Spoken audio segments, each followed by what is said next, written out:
Hey guys, welcome back to the channel. Thank you so much for clicking on the video. Mine. It means a lot that you guys keep clicking. If you guys keep clicking, I'll keep making.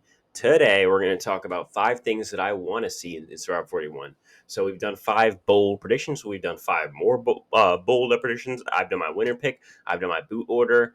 I've done how 26 days changes the games, and we're going to keep the 41 content on the road. So today, I'm going to talk about 5 things that aren't confirmed nor denied from the rumors coming from Inside Survivor as far as the cast, or sorry, not as far as the cast goes, as far as like the theme and the cast is concerned, because obviously like it's been leaked that the cast, the tribe divisions, the fact that it's going to be 3 tribes, stuff like that. But we have no idea when the merge is going to happen. We have no idea how they're going to do a tribe swap, if a tribe swap's going to happen, how many of them are going to. So I'm gonna speculate more on things that I would want to see in Survivor 41, both under production's control and out of production's control. And so this could be things that I just want to happen that are going to just kind of have to happen from luck, and also things that I want production to do and to add or take away in the game. All right, first one. If you watch any of my videos or you know anything about me, the first one is going to be no idol nullifier.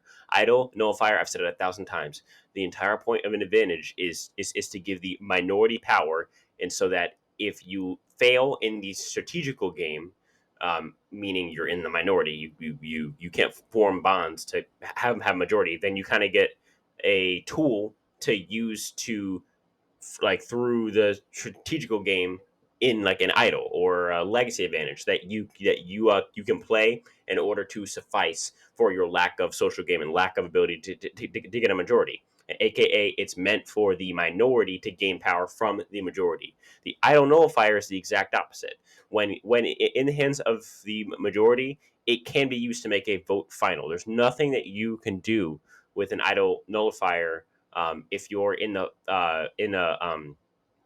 majority that is anything less of just simply making the vote final. There's nothing that you can do if you are in the if you're in the minority in the idol nullifiers plan on you. You can't play an idol, and if you can't swap the votes, you're done. You have no chance, and that's just not good TV, and it allows for favorites to get voted out. Specifically, Janet, I think was a perfect example of this. I think the only time it works is in David vs Goliath, which is its first iteration, and so for that reason, I think Survivor's like, oh my god, it worked. Like, let's try it again. But it only worked because of a very, very small chance. I think 1 in every 10, maybe 20 times, it works like that, where the minority not only has it because you can't just succeed as a minority with an idol nullifier. You also need your own idol yourself.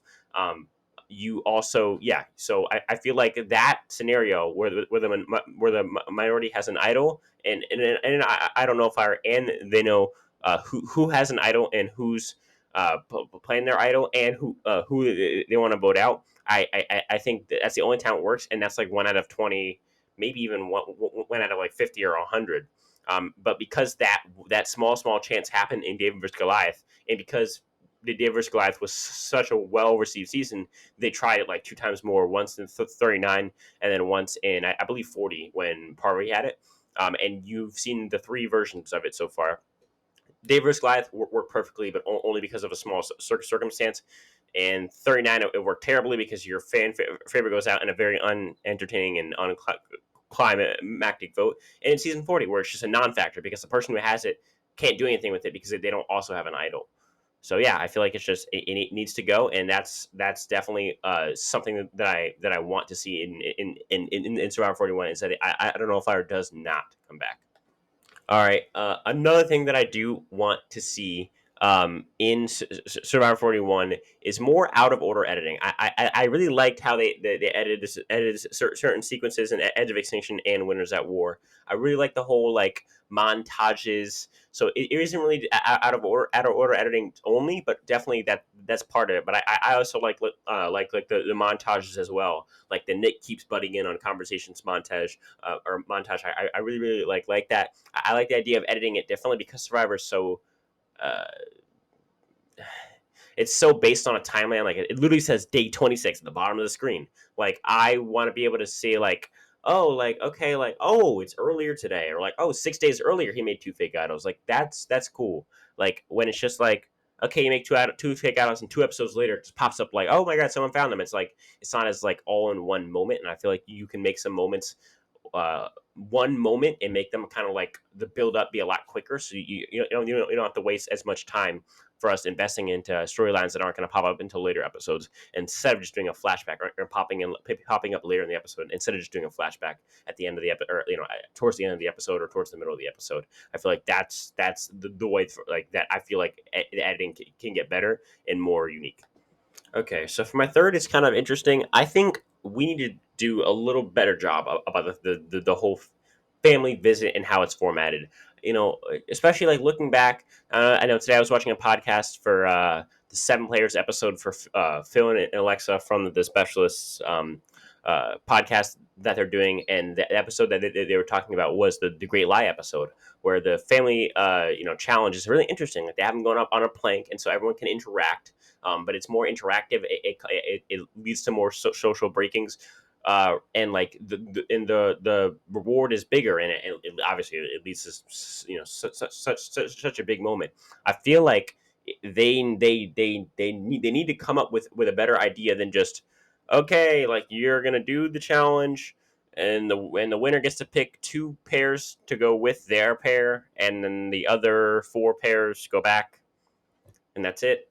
And then we see like 2 minutes of the family like reward where they all say that they're gonna be for final three, and they usually don't go final three, or they do, or one of them doesn't, and it's kind of just bland, and it's kind of the same thing every time. I think they try and sell it too much to be emotional when so like sometimes you don't need every single loved one coming out of the jungle to be super emotional. Sometimes it's just not emotional. Sometimes it's just like sometimes it's just coach and his assistant coach. Sometimes there's just no need to be overly emotional or overly dramatic with how you're portraying relationships. When it's a brother and a brother, there's no need for you to be like playing the violins. Like come out here with the viola. Like I'm not trying to see that. And I feel like it's kind of a slap in the face. Also, on top of that, it just kind of got bland after 40. It's gonna be 41 seasons. So I feel like if they could spice up the loved ones visit, I do think it's worth their time. I think overall. Okay. For my fourth thing that I want to see in Survivor 41, can we get the auction back? But I want Jeff to announce at the start that there's no advantages in this auction, and that anyone who saves to the end will be looking like an idiot on TV. Do not save for any advantage. There's none there, and I don't want there to be one. Like I don't want to be some sort of trick. I really do just genuinely want no advantage in the auction, and just have an auction at final nine or 10. I feel like it would just it's a nice break. It can lead to some sort of drama. Maybe like think of some new ideas instead of advantages. Maybe you like can get to like you can buy a reward where you just get to buy it, and you can just buy like a day on a private island with somebody or whatever. I don't know. Instead of having a reward challenge, I don't know, something like that. But just revamp auction is definitely something that I would like to see come back at some point. Even though it was broken in Kagion and especially in Worlds Apart, I still feel like it's definitely worth the time to sit down and really think about what went wrong with the auction and how it can be fixed. And I think the way to do that is to take out any chance of getting an advantage so that people don't sit there and make bad TV for an hour straight. Okay, so guys, so before I get to my fifth one, I just want to let you guys know that I just finished a podcast on what I want to keep and add to Survivor. I did it with a special guest, and it's about 42 minutes, and it's really really funny. And it's gonna be in the top of your screen right now, top right corner. Click it, and that's it. Let's get to the final thing that I want to see in Survivor 41. Okay, the fifth and final thing that I want to see in Survivor 41 is some sort of day one conundrum, like some sort of question, some sort of like advantage, like okay, and it can be anything. It can be anything from the worlds apart thing, where it's like, do you be deceitful or do you be nice, or what is it, evil or nice, or it can be something as simple as you find an advantage on the boat, and then if you don't get it, then you have to give it to somebody for the first tribal, and it's only eligible for the first tribal. I like that. I don't think a super idol is necessarily the advantage you want to give, but maybe like an extra vote or maybe an idol. I think would be fine for the first vote, or maybe the first two or three. And so I feel like overall there's some potential there to get really good character moments early on when we don't know everybody. So I can be like, oh yeah, that's the guy who got the advantage in the vote. And so I feel like that's necessary and something that I personally can get really invested in somebody quickly at the start of a season through that. All right, guys. 76% of you guys who are watching these videos aren't subscribed. Let's change that. It's easy and it's free. Comment, like, subscribe, do all that good stuff. Any video ideas, put them in the comments. You guys give me like 80% of my video ideas. Keep them coming. And if that's it, thank you for watching.